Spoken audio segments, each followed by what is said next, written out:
Ukraine has asked for a no-fly zone. Ukraine has asked for helicopters. It's asked for planes as well. At the moment, it seems no one's willing to give them that to them to defend themselves. Should we move to the next stage, sir? Well, at the moment, I think it's very important first that we stand politically united. What we saw in the UN General Assembly, more than 140 votes condemning the Russian attack against Ukraine. And we have to move on this diplomatic track, pressure Russia, and also have more and more influential sanctions towards Russia. So what's your reaction to the fact that the battle's been raging around a nuclear power plant? Sorry, are you afraid that this could become a wider European conflict, especially considering the claims for a no-fly zone? Well, of course, this is already quite wide conflict because Ukraine is a big country and it has many neighbors and it's immediately affecting to the neighbors. We have seen a major refugee crisis, around 1 million people already on the move, and of course we have to concentrate to help these people. But what is now, of course, our main concern is what is happening in the big cities in Ukraine. And if these cities will be attacked, then of course a big amount of civilians are under fire, and this is something that should be prevented. So what do you make of the Russian threats to Finland? Should NATO protect or support no-fly zone? Well, this is something that I leave to the NATO countries. I don't have any comment on that. What about the latest developments in the last few hours? The fact that there's been a battle raging around a nuclear power plant. Your reaction to that? Well, I'm very concerned about the nuclear news. First, of course, we were concerned about the Chernobyl situation and the movement of the troops around the Chernobyl, which was raising probably the radioactive dust and increased the radiation there. And of course, the latest news of the burning building. Hopefully, the burns have now been taken down. But of course, the idea that there is active fighting in the vicinity of the working nuclear power plant is a very scary concept. And we hope, of course, that the Russian troops will immediately stop the fighting in that region. So what do you make of Russian threats to Finland not to join NATO? What do you say to the Russians? Well, our answer, of course, is that Finland decides its own security policy. We are responsible for our own security policy. We have a very good connections to NATO. We are in the partnership with NATO, and we have been working very closely on those issues. And according to European security rules, it's every country's right to decide their own security position. Thank you. Just one final question. Last night, President Putin and President Macron talked to each other, and Putin said to Macron that he wants to take it all. Is that something you just accept, or? No, of course we don't accept it. A sovereign country cannot be attacked like this. But now what is going on, in my understanding, on the talks on the border of Ukraine and Belarus between the delegations of Ukraine and Russia has been ongoing. The talks to open the humanitarian corridors, to protect the civilians in the cities and make the immediate ceasefire. Of course, we support all these Ukrainian claims in those talks. Thank you. Thank you, sir. Thank you.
Where else, to be honest, you would not be great. It's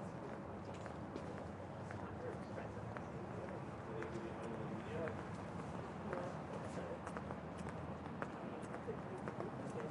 Monsieur? Merci, très bien, merci. Yeah, that's what they're actually also set up.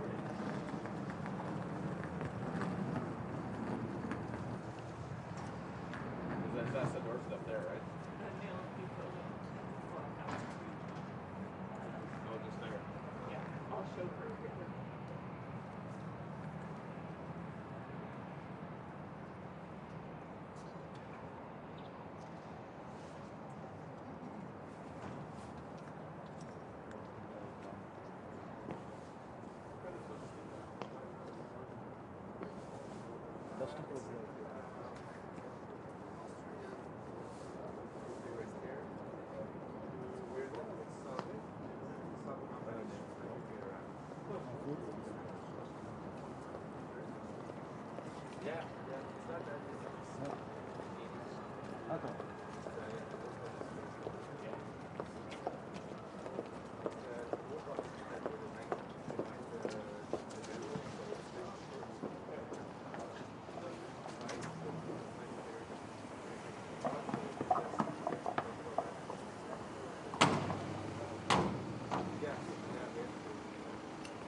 Let me please give my statement and then...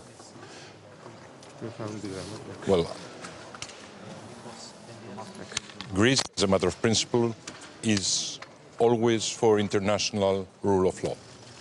And of course, the present situation in Ukraine presents the gravest challenge to the rule of international law in the 21st century.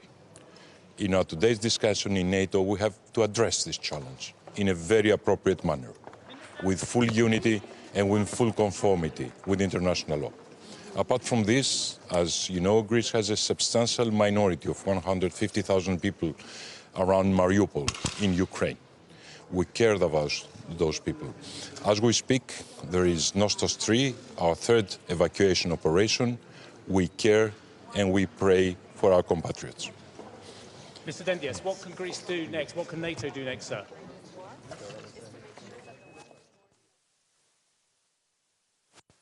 To the conversations we'll be having today. Talking about... I was made aware, like many of you, about the attack on the nuclear plant that was made late in the night. I was in contact with many of the Ukrainian officials. Prime Minister Trudeau also spoke to President Zelensky late in the night. Obviously, we condemn such an egregious attack that puts the security and health of civilians at risk, not only in the city, but also throughout the region. We condemn this attack, and I'll be having a conversation later this morning with the head of the International Atomic Energy Agency. We take this extremely seriously, and we will raise it this morning at NATO. What can NATO do next, Minister? But what more of a response needs to come from NATO members, given what we're seeing? Well, NATO has been really united in making sure that we are reinforcing the eastern flank. But I think many of the NATO members and partners have been supporting lethal aid to Ukraine. We need to make sure that we do more. And we need to make sure also that we put maximum pressure on President Putin. That is the only way to make sure that this madness stops. Mr. Zelensky wants a no-fly zone. He's crying out for fighters. He wants a no-fly zone. Is there any chance that NATO will answer positively to either of those requests? Well, we know that our red line is to make sure that there's no international conflict triggered. President Biden has mentioned that, Prime Minister Trudeau agrees, and obviously this is something that we take into account in taking your decisions. At the same time, I would say that we want to make sure that scenarios are being discussed, and we want to make sure also that throughout the alliance and throughout all the countries that support Ukraine, that we can have discussions, because we need to stop this war. When you say you do more, what can you as Canada do more? We want to make sure that we isolate Russia economically, diplomatically, in every single way. This is the best way to make sure that we end this war. I had many conversations with my counterparts within the G7. I think at this point we know that there's a level of irrationality with Putin taking these decisions, and that's why we have to take that into account when dealing with this situation. Civilians are at risk right now. Canada has decided to petition the International Criminal Court because we think that Russia needs to be trialed for crime against humanity and war crime. Are you afraid that NATO could be dragged into this conflict? Was the Canadian Foreign Minister, Melanie?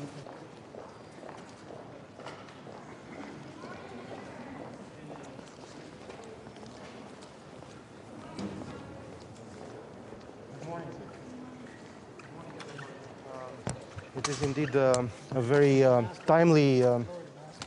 It is indeed a very timely meeting today of the foreign ministers, including as a follow-up to the NATO summit, which took place exactly a week ago. As far as Romania is concerned, for us the most important topic on the agenda is the response that NATO should give to the Russian aggression in the terms of consistent consolidation of the deterrence and defense posture on the eastern flank. For us, it is extremely important to accelerate as fast as possible the creation of the battle group in Romania, which will be under the lead of France as framework nation. And at the same time, I will stress today the importance for NATO to reconsider the philosophy, the structure, and the constitutive elements of the posture on the eastern flank, because the conditions are totally different from the ones when we have started to build this posture. We have to adapt the posture to the reality which well shows that the Russian troops are in Ukraine and in Belarus, so we need to rethink everything. At the same time, I will inform my colleagues about the decision taken by Romania, by the Romanian President, Mr. Iohannis, to increase the spending from 2% from the GDP to 2.5% starting with the next fiscal year. And I will also ask my colleagues, of course, to support more the partner countries, especially the Republic of Moldova and Georgia. Thank you. What does that mean, changing the posture because of the actions of Russia on the eastern flank? Does that mean moving NATO from a defensive posture? Just explain to us a little bit more what you mean there, sir. We need to restructure the posture in order to adapt it to what Russia is doing in Ukraine and in Belarus, because as we speak, basically Belarus has become another military district of Russia, and at the same time we have to take into account the presence of Russia in Ukraine with military forces, and this is very much different from the moment of 2014, where when Russia occupied illegally Crimea, and then, well, has built up its military presence there, but it was only Crimea which was occupied at that time. So we need to take into account this new reality and to adapt accordingly. Thank you. Are you afraid that NATO might be dragged into the conflict?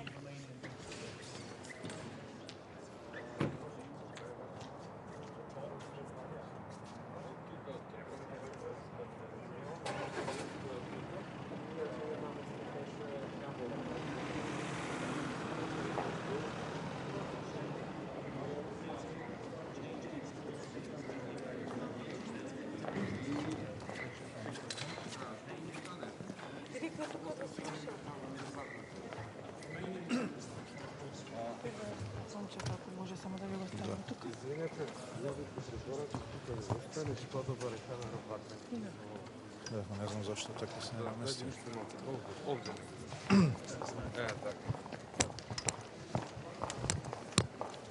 Okay. Well, first, we've come together today to show our strong unity. We are united in our efforts to deter and if needed to defend all allies.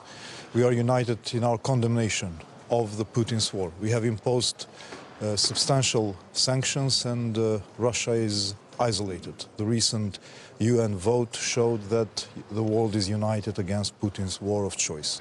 Second, we are united in our solidarity with Ukraine. Their courage is impressive, and their determination still to peaceful resolution is respectable. We are providing all kind of assistance to Ukraine, and we are providing supports to the refugees. Ukraine is not alone, not today, not in the future. And third, we are meeting together with our valuable partners, Sweden, Finland, and the EU, to discuss ways to step up our cooperation. This crisis has shown that EU enlargement is primarily a security policy, and therefore EU should be proactive in the Western Balkans and to speed up or expedite its EU enlargement for the sake of our joint stability and to close the vacuum for interventions. Just to confirm, sir, the answer to Russia's concerns about the expansion of NATO eastward, about the policy of letting other countries in, that is completely false as far as you're concerned, is not a threat to Russian security? Absolutely. In the Western Balkans, the enlargement of NATO was primarily the most important decision that has stabilized the region, and therefore we support the open door policy as the most important factor that can stabilize the region. Thank you. Sir, thank you very much indeed.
Steph est là, François. Hein? Cédric était bon. Sinon, ça marche pas.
l'Atlas. Il est fragile, il est fragile. En motorcade, c'est pas possible de mettre les constantes.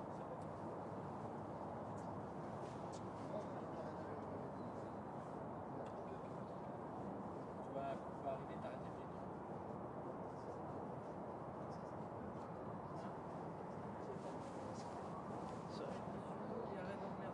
Oui, mais ça tombe toujours. Tu peux, hein, si tu veux, mais... Ah non, non, non, c'est pour la masque.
Undskyld, at jeg svigtede jer i aften. Det går nok. Jeg tænker...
Good morning.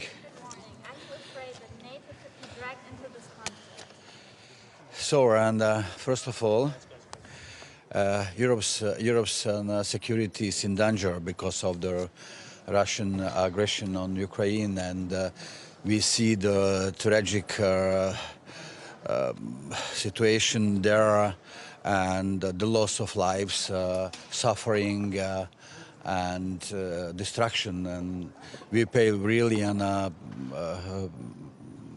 tribute and respect to the bravery and the sacrifice of the resisting Ukrainian soldiers and civilians. And when it comes to Croatia, the Croatian people and political leadership are united and is supporting Ukraine. Of course, on a NATO alliance, defensive alliance, and we would like to avoid any escalation. However, we are firm in our unity and in our support of the Ukrainian people, and we call on Russia to stop immediately the invasion, withdraw and return to dialogue. Thank you very much. The events of the last 24 hours change what needs to happen. The events around the nuclear facility, sir. It's on our agenda. We will discuss it. Thank you very much. Thank you very much indeed.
warme handen geven. Is dat... Goedemorgen. Goed zo. Ik wil jullie vooral in je verlegenheid brengen. Hè? Dat is natuurlijk... Thank you. Thank you very much. Sir, statement or questions? I will start with statement, and then, of course, I'm open to any question. So, we are here to discuss the current situation, which is very serious. I'm personally shocked, and by the way Russian military conduct its operation on the territory of Ukraine and the way they attacked nuclear power plant.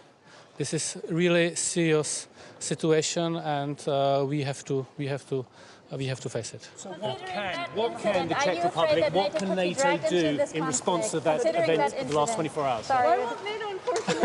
Sorry. So, what can NATO do, sir, in response to the events of the last 24 hours? We have to strengthen the eastern flank of NATO. Speaking of NATO action, as a European Union, we will continue to discuss sanctions, and we have to make sure that all international community understand that this is a serious violation of any thinkable international law and even nuclear regulation. Okay, so considering that incident with the nuclear plant, are you afraid that NATO might be dragged into this conflict in order to avoid a huge catastrophe? NATO shouldn't be dragged into this conflict. NATO is a defense organization, and we have to defend our member. That's our task. Why won't NATO enforce a no-fly zone? No-fly zone means NATO being in a conflict, since it would be NATO's forces enforcing this no-fly zone. However, let me finish, please. However, the Czech Republic and other states are supplying weapons to Ukrainians, so Ukrainians can enforce their no-fly zone. This is the proper solution. So okay. Mr. Zelensky wants fighters. Sorry. They ask for more assets like planes and things like that. Can you offer that to them? The Czech Republic is doing a lot. I don't want to specify more on that, and I'm sure that other states are doing also quite a lot. So now it's a matter of time to sustain this barbaric attack. Okay. Thank you very much indeed. Thank you. Goodbye.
fact there's been a battle around the nuclear power plant?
¿Qué tal? ¿Cómo está?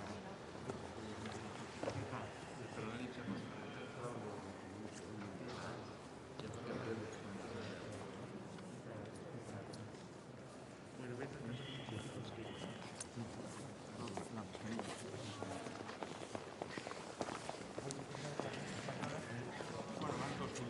Sí, lo hago entonces en inglés, ¿no? No, en castellano. En castellano.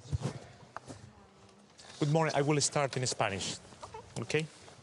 Buenos días. Vengo a este Consejo Atlántico para mantener la posición de España, que tiene que ser la de una unidad sin fisuras. Una unidad sin fisuras en España, entre las fuerzas políticas, una unidad sin fisuras entre los socios de la Unión Europea y una unidad sin fisuras entre los aliados atlánticos. Ayer tuve un contacto con el ministro de Asuntos Exteriores de Ucrania, mi colega y amigo Dmytro Kuleba, informándome de madrugada del inquietante asalto a la central nuclear por parte de fuerzas rusas y chechenas. No podemos permitir esas escenas en Europa. No podemos permitir que nuestros ciudadanos vivan angustiados con posibilidades que habían desaparecido hace ya muchas décadas de la mente de todos los europeos. Europa es una construcción de paz. La OTAN es una organización defensiva para garantizar la estabilidad y la paz. Y eso, con una unidad sin fisuras, es lo que venimos hoy a forjar aquí una vez más. I will be. The incident at the nuclear plant, do you think that NATO has to act in order to avoid a huge catastrophe? Yesterday night, my colleague and friend Dimitros Kuleva contacted me, and he explained me the threat that was happening in the nuclear plant. These are things that were out of the minds of Europeans and allies since decades. We cannot allow this to come back again. Europe is a body created, an organization created to secure peace. NATO is a defensive alliance. So we have to be united without any breach among us, as we have been so far, to secure peace all over Europe. So you've changed, you're talking about what NATO needs to do, but has the EU changed now? Has Spain changed? Has Germany changed? Do we need to be more forthright and more offensive in Europe rather than defensive, given what we're seeing in Russia and Ukraine? We haven't changed. We continue fostering peace, stability. That's the source of our prosperity and our way of life. We are adapting to the new threats, certainly, and we will respond to those threats to continue promoting and securing peace and stability in Europe. Do you think that NATO has to intervene militarily? Those are words that we have to discuss inside with our colleagues. Once again, we don't have to do anything to escalate. This is Putin's war. He is the only wanting war. Neither NATO, nor the European allies, nor the Ukrainians themselves, or Ukrainian governments, want war. What we want is peace. Well, what about a no-fly zone? Last one. Sorry? What about a no-fly zone, especially over the nuclear plant? What about, sorry? No-fly zone. We'll discuss that inside. It's fair that I will explain my position first to my colleague than to you. At the end, I will respond to all your questions. Thank you very much. Thank you.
We condemn the attacks on civilians, and over the night we have also seen reports about the attack against the nuclear power plant. This just demonstrates the recklessness of this war and the importance of ending it, and the importance of Russia withdrawing all its troops and engaging good faith in diplomatic efforts.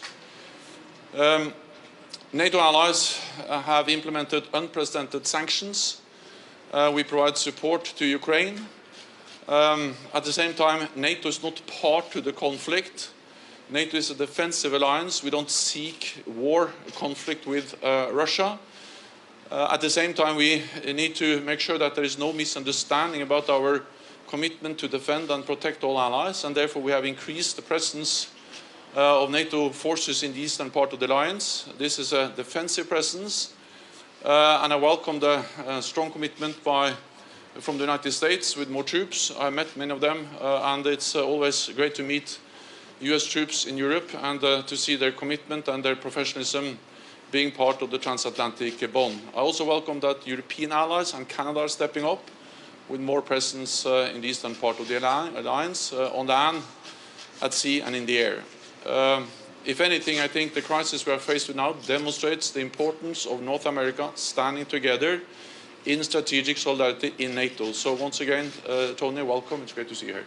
Jens, thank you so much. And I really couldn't say it any better. But simply put, in the wake of Russia's unprovoked, premeditated aggression against Ukraine, this alliance came together with speed, with unity, with determination, immediately launching the Rapid Response Task Force, putting in place the graduated plans to continue to bolster NATO's security.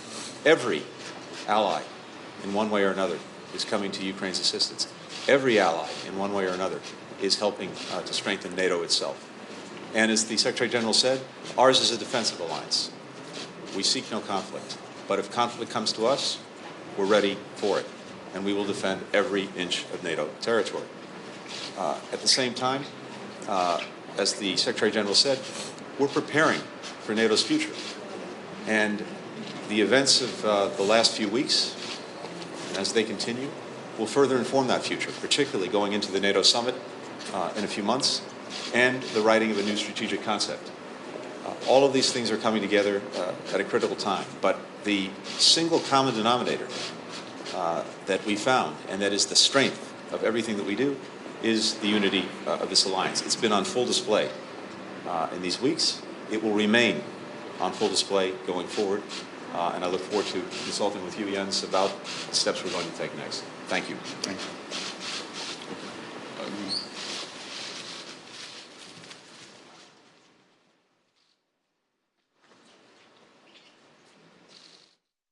Der Ukrainerinnen und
was here 2 weeks ago for the ministerial meeting. The world has changed a lot since then. We are now witnessing a full-fledged war in our borders, a war unleashed by President Putin against Ukraine, and a completely unjustified war that's creating a lot of civilian casualties, with the use of arms strictly prohibited by the Geneva Convention, a lot of civilian losses. That's the moment to speak out and to stand up. That's the moment where the transatlantic unity is more important than ever. We at the European Union, we have decided an unprecedented package of sanctions, financial, political, economic, sanctions that will hurt the Russian economy a lot. And we are supporting the right of Ukraine to defend, and we really admire the courage of the army, the people, and the government of Ukraine.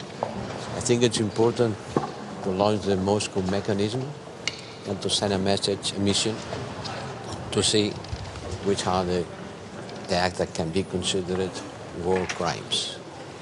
And once and again, I think that's the moment in which we have to be united, because we cannot afford that might makes right. This is a critical moment in the history of Europe. What do you expect from NATO to do? A stronger unity and ready to act as much as we can. And the important thing for me is to keep the unity of the European Union member states around the sanctions, which are going to be very damaging to the Russian economy, especially the ones related with the central banks. And secondly, to keep the unity about how to provide arms to Ukraine. You know, that's the first time that we are engaged in these kind of operations. That's why I'm saying it's an historical moment for the European Union to appear not only more united, but more effective. So does Europe need to stop the flow of Russian energy, of Russian hydrocarbons, of Russian gas? Surely that would be very, very effective and damaging for the Russian economy, sir. Sure it will. Sure it will. We will consider everything. 1 week ago I told you everything was on the table. And you could see that everything was on the table, because some measures that nobody could expect have been taken. So everything remains on the table. When you say everything remains on the table, should Everything. the EU accept Georgia and Moldova?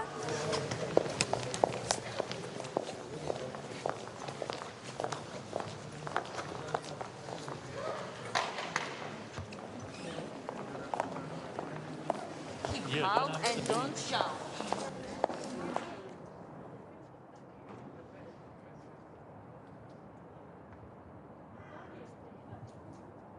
Dramatically changed security situation in Europe. The situation where Russian Federation have started war against Ukraine, against sovereign country. And of course, we must do of utmost so that we could support Ukraine in this very difficult situation. What we see at the moment, we see that innocent people are killed in front of our eyes, and we have not managed to stop this war yet. So it means that we must continue to support Ukraine in any means, politically, economically, financially, but also with the defense means, so that Ukraine can protect their country. At the same time, we have to continue to raise the cost for aggressor, for Russia. We must go forward with sanctions and political isolation of Russia, because this violation of international law is just unacceptable. At the same time, of course, we are here in NATO today to discuss also how we must strengthen the security, how we must strengthen defense and deterrence posture of NATO, because what we see that the security situation in NATO, in Europe has changed for a long time. In NATO, we have made quick and very important decisions to strengthen the defense and deterrence posture of NATO, especially in the eastern flank. But now, of course, we must have these solutions for long term. Thank you.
Good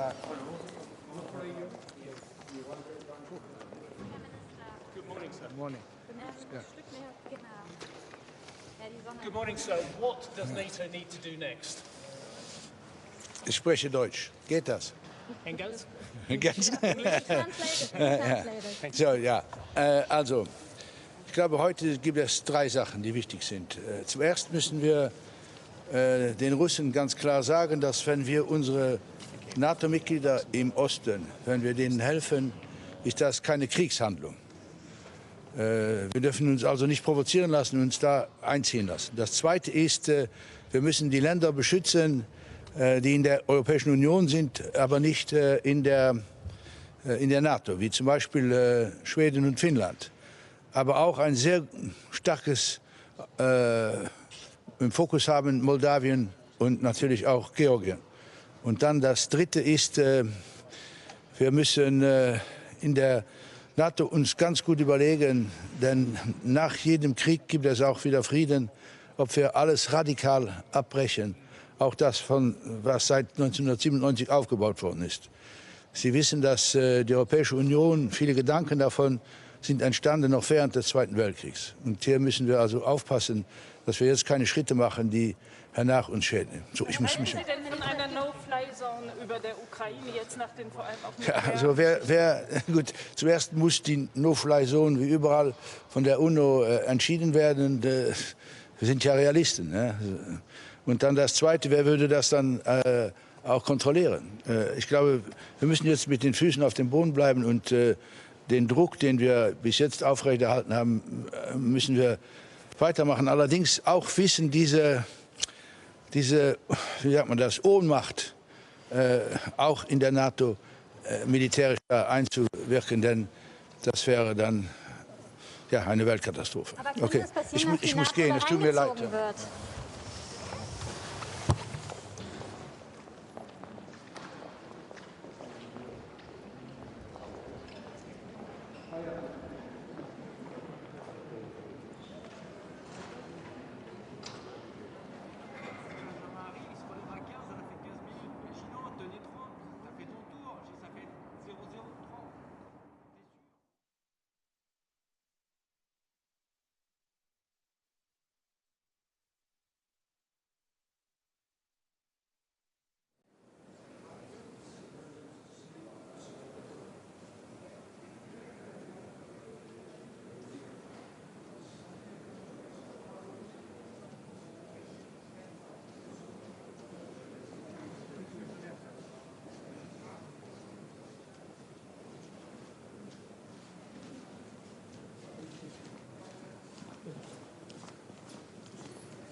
Great to see you, and thank you for...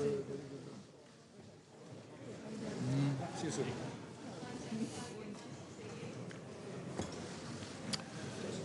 Okay, good morning. Welcome to all of you. I think we are ready to start. Welcome to this meeting of NATO foreign ministers. Russia has shattered peace on the European continent. It has engaged in a war of a scale, of a type not seen in Europe since the Second World War.